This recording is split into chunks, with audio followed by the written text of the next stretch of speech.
중국 공산당의 위구르족 등 소수민족에 대한 인권유린은 어제 오늘 일이 아닙니다만 얼마 전에는 전직 중국 공안, 중국 경찰이죠. 이 중국 공안이 위구르족 수용시설에서 저질러지는 쇠사슬 구타와 성폭행 실태까지 폭로하고 나섰습니다.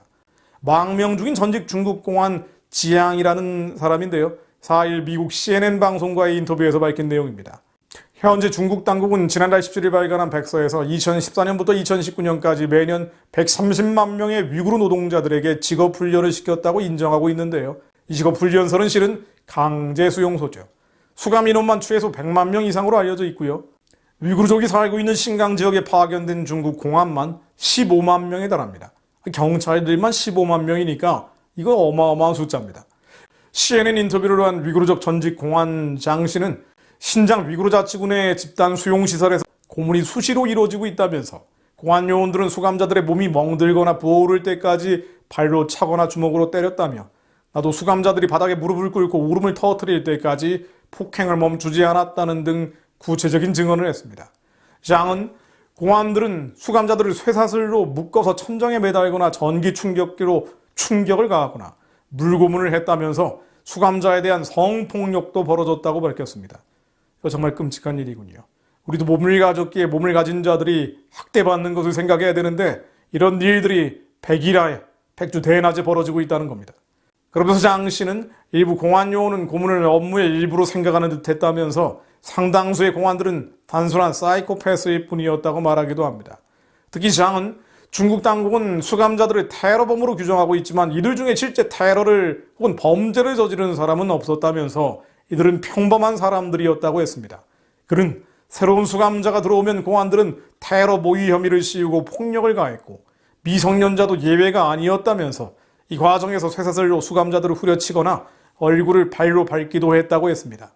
요컨대 위구르족 공포 통치를 위해서 무고한 주민을 잡아다가 때리고 죽이고 있다는 것입니다. CNN 보도에 나오듯 지앙의 폭로는 국제사회에서 확인된 사실과 일치합니다.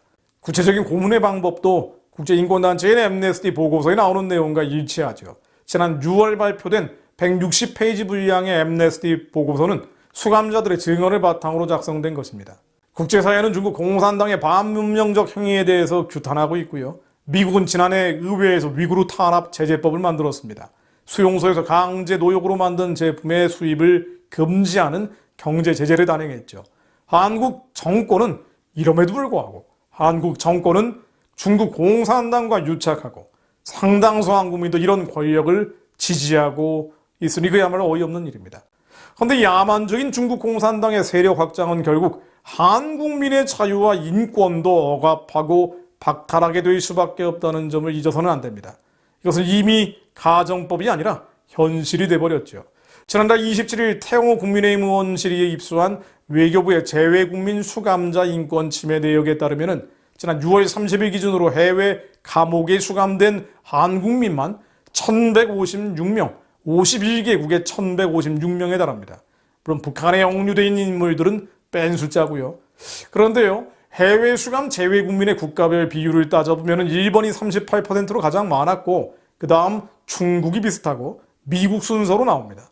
특히 중국에서는 감옥에서 전기 곤봉으로 고문을 당했다거나 공안이 체포 조사 과정에서 폭력을 행사했다는 등 심각한 인권 유린 증언이 잇따르고 있습니다. 중국 당국은 규율을 위반하는 수용자에 대해서는 가스총, 삼단봉, 전기 곤봉을 사용해서 제압한다고 하면서도 구체적인 고문 사실은 인정하지 않고 있지만은요, 어쨌든 이런 도구들을 사용하면서 수감자들을 통제한다는 것 자체는 인정하고 있습니다.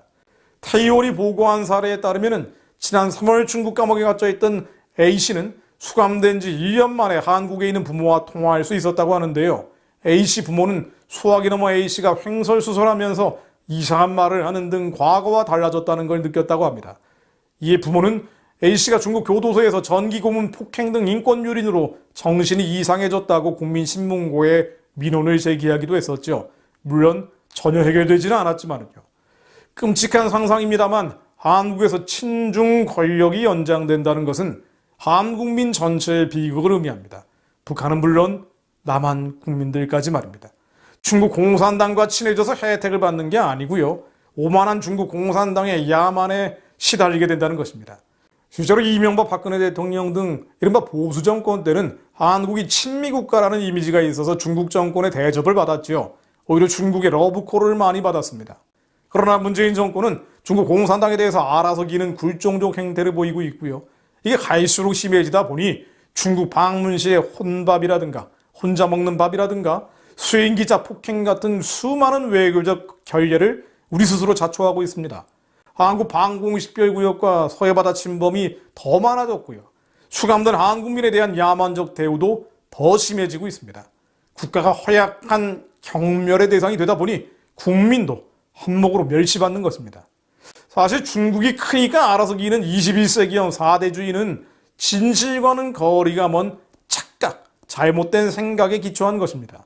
한국은 시기적 강점과 지리적 강점을 모두 가지고 있다는 걸 잊고 있는 거죠. 지금 현재 대한민국은 시대적 이점과 지리적 강점을 모두 가지고 있다는 것을 알지 못하기 때문에 21세기형 4대주의가 나옵니다. 시기적으로는요, 이 시대적으로는 미중 전략 경쟁 시대가 한국의 전략적 가치를 높이는 혹이고요, 좋은 기회입니다. 지리적으로는요, 한반도는 해양 세력과 대륙 세력 모두와 딜을 할 수 있는, 거래할 수 있는 위치에 있습니다. 실제로 중국이 태평양으로 진출하려면 한반도를 통과해야 합니다. 오키나와에서 타이완, 필리핀, 보르네오 섬을 잇는 중국의 해상방위선, 제1도련선 안에 포함되어 있는 유일한 나라가 바로 한국이지요. 중국의 태평양 진출 핵심 길목 중 하나가 바로 대한해협입니다. 대한해협이 봉쇄되면 중국은 어려워집니다. 또 국내 군사기지들은 중국의 심장부를 최근거리, 최단거리에서 겨눌 수 있습니다. 사드 배치에 대한 민감한 중국의 반응은 대표적인 예죠. 요컨대 서양에 있는 국가들은 동성애와 음란으로 교회들이 무너지고 하나의 경제 권역을 만들어가고 있고요. 중국, 러시아 등 북방에서는 와이역으로 교회들을 파괴하면서 전체주의 방식으로 연합해가지만은요, 세상 끝으로 향하는 이때 한국의 전략적 가치를 활용해 간다면 한민족 교회는 오직 하나님의 아는 백성이 되어 강하여 용명을 바라며 주님 오실 길을 예비할 수 있을 것입니다.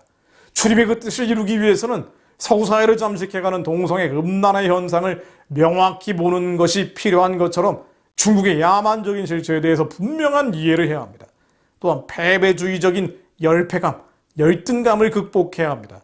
중국은 한반도 통일에 도움이 되는 게 아니라 회방하고 방해하는 세력이라는 진실을 알아야 하고요.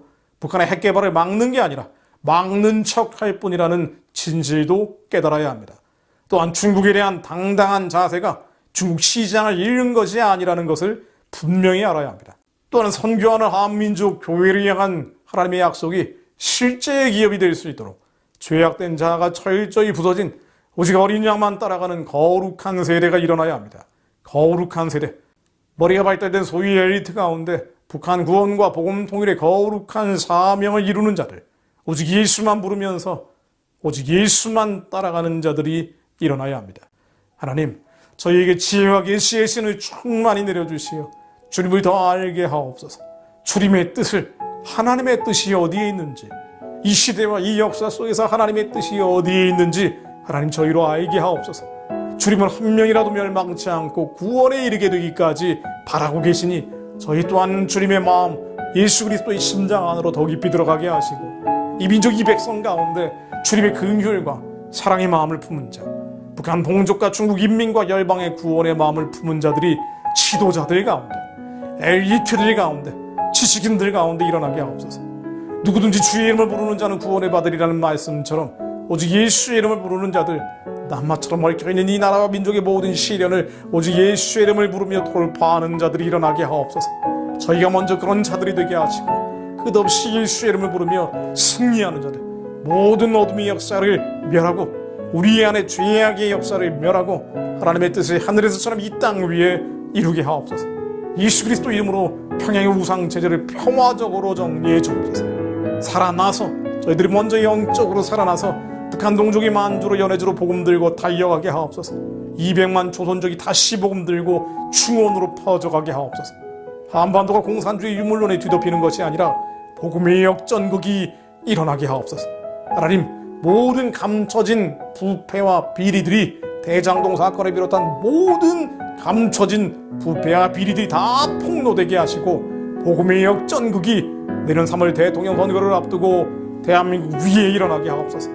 예수 그리스도 이름으로 기도드립니다. 아멘.